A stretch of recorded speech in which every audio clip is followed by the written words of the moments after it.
हम मीनू झा गोर लगै छी समस्त मिथिलावासी के। एकटा बेटी विवाहक गीत लऽ कऽ उपस्थित छी, सीता सम्मर। कोशिश करै छी सब गोटे के नीक लागे। धन्यवाद।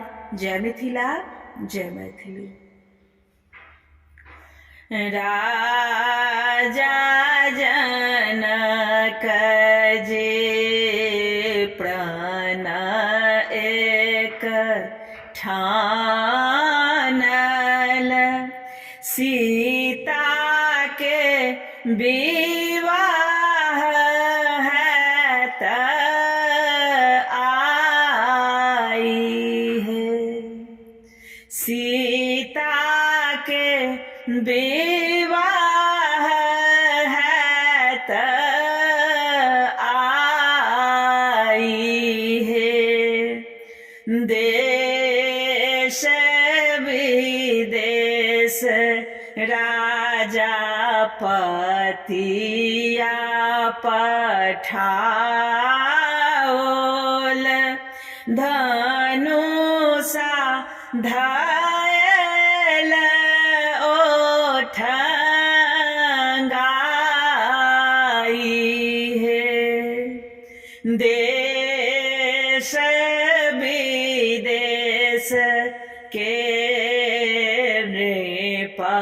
सब आयल, धनुषा छुबी छुबी जाई है।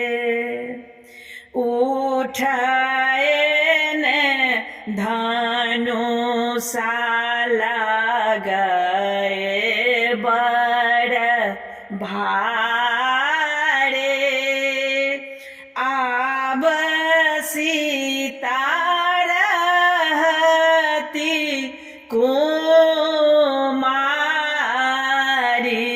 है।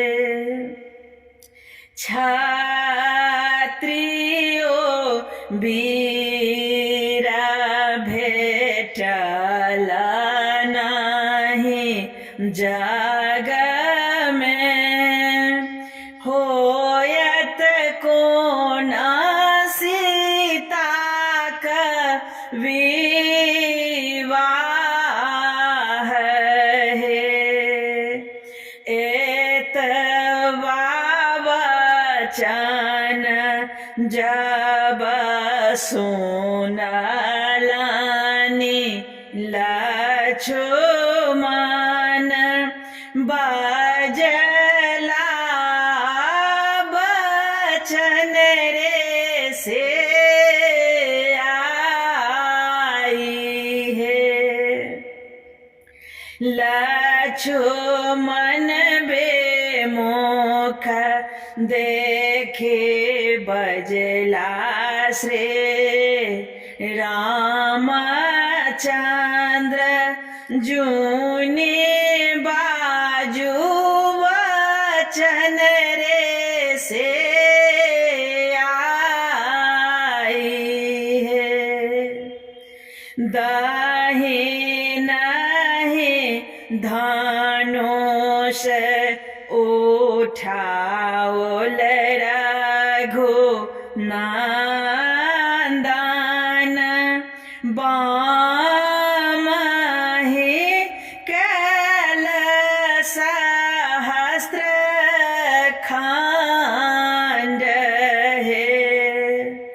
तुलसी दास प्रभु तुम्हारे दरस को, राम सीता भेल